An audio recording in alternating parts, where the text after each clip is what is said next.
Jam 3 pagi, gadis kecil itu bersembunyi di bawah selimutnya, membaca buku. Tiba-tiba ia mendengar suara aneh di luar jendelanya. Ia berani pergi ke balkon. Sepasang mata muncul di jalan dan bertemu dengan matanya. Kemudian sesosok gelap berdiri. Tubuhnya pasti setinggi bangunan 2 lantai. Ia menyadari bahwa ia telah ditemukan. Jadi ia berjalan lurus ke arah gadis itu. Gadis itu panik dan berlari kembali ke tempat tidur. Tetapi tangan besar itu datang tepat melalui jendela dan meraihnya. Dia meraih gadis itu dan lari dengan gadis itu dalam pelukannya. Dia sangat cepat dan penyamaran yang cukup bagus. Seorang pejalan kaki melintas. Dia memblokir lampu jalan tepat pada waktunya. Bersembunyi dalam kegelapan. Sebuah mobil lewat. Dia dengan cepat berlutut di belakang truk dan berpura-pura menjadi tumpukan barang. Seorang warga keluar untuk membuang sampah. Ia berdiri di depan 2 pohon, tanpa merasa tidak pada tempatnya. Dia benar-benar berlari melalui lapangan. Dengan satu lompatan besar ia menyeberangi jalan. Sprint yang keras adalah hembusan angin. Ia membawa gadis itu melintasi pegunungan dan lautan, dan melalui awan petir. Akhirnya ia tiba di sebuah gua besar. Itu dipenuhi dengan segala macam benda aneh dan tidak biasa.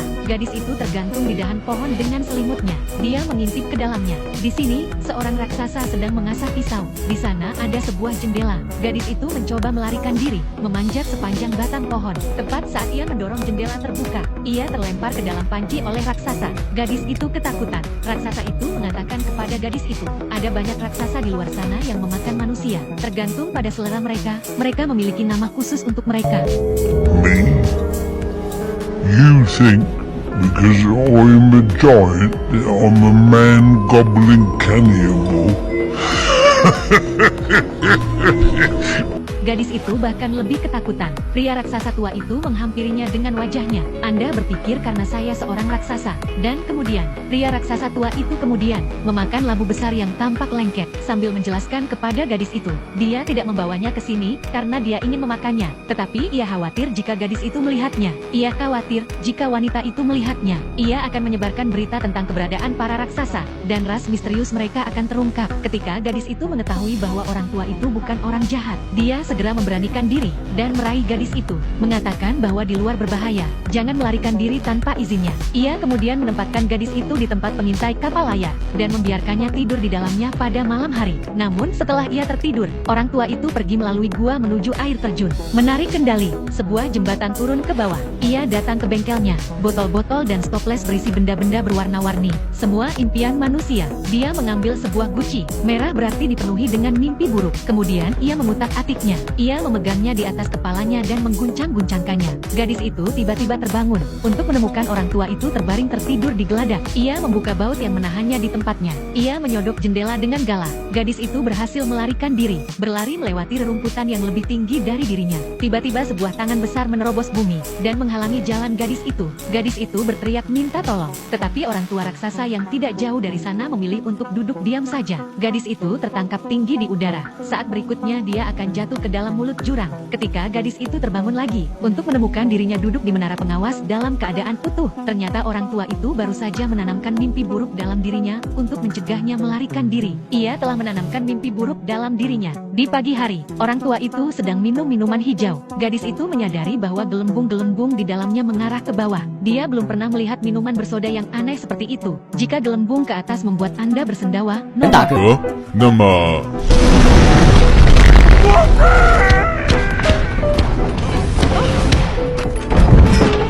orang tua itu merasa senang, tetapi suara kentutnya menarik pengunjung yang tak terduga. Raksasa itu mencium bau manusia, mencari di mana-mana. Gadis itu memiliki kejeniusan yang luar biasa. Dia masuk ke dalam labu besar di atas meja.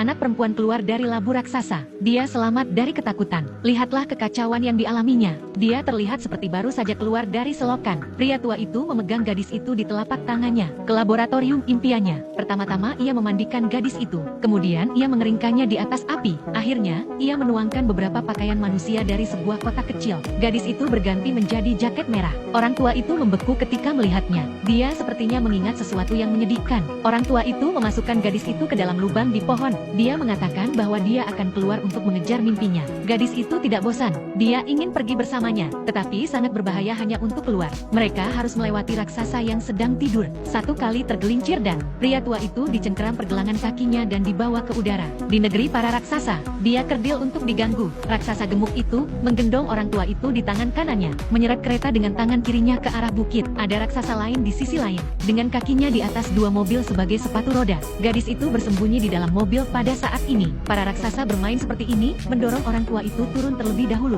Raksasa di sisi lain mendayung menuruni bukit. Kemudian mereka bertabrakan di dasar bukit. Dan pada saat yang tepat, gadis itu menyentakkan kemudi dan kemudian 接着，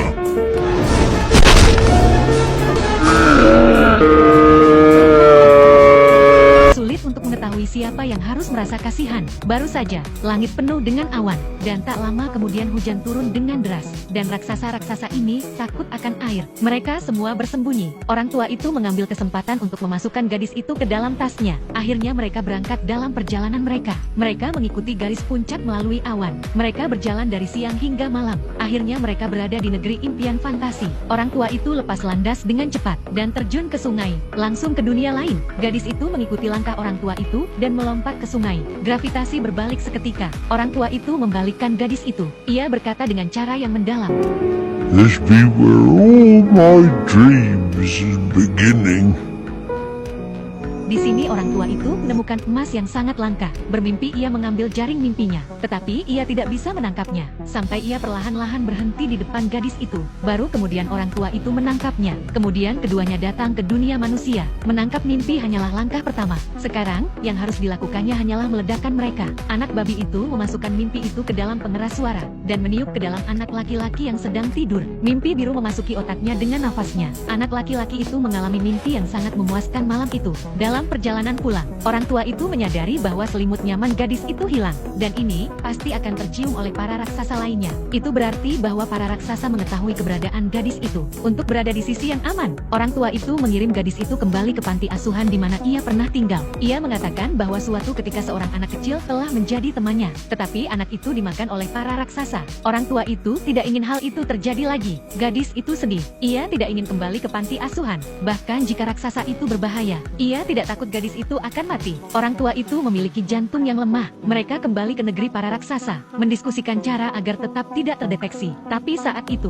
para raksasa mencium baunya dan menerobos masuk, mengobrak-abrik lemari mencari gadis itu, menghancurkan semua mimpi yang telah diburu orang tua itu selama bertahun-tahun. Jadi, orang tua itu, yang selalu menjaga lidahnya, akhirnya meledak. Pertama, api, kemudian air. Ia mengusir para raksasa itu. Tetapi ini bukan lagi suatu pilihan. Jadi gadis dengan selera humor yang jahat, memiliki gagasan yang sekali dan untuk selamanya. I have a plan. A plan? We are going to the Queen.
disutradarai oleh Steven Spielberg yang hebat. Imajinasi fantastis dan efek visual lukisan minyak. Negeri impian yang mempesona. Antara gadis itu dan pria tua raksasa. Dari ketidakpercayaan awal mereka satu sama lain. Dan orang tua itu, dan kemudian mereka bergabung untuk melawan raksasa itu. Hubungan yang sangat menghangatkan hati dan tak terlupakan. Para penonton tergerak oleh film. Film ini tidak hanya untuk anak-anak. Ini juga didedikasikan untuk semua orang dewasa. Tidak peduli betapa gelapnya dasar kehidupan. Jangan kehilangan kemampuan untuk bermimpi. Nah, itu saja untuk cerita hari ini. Jika Anda memiliki cerita yang ingin Anda dengar, film yang ingin Anda tonton, Anda dapat memberitahu saya. Saya akan memberitahu Anda. Sampai jumpa di lain waktu. Sampai jumpa. Translated.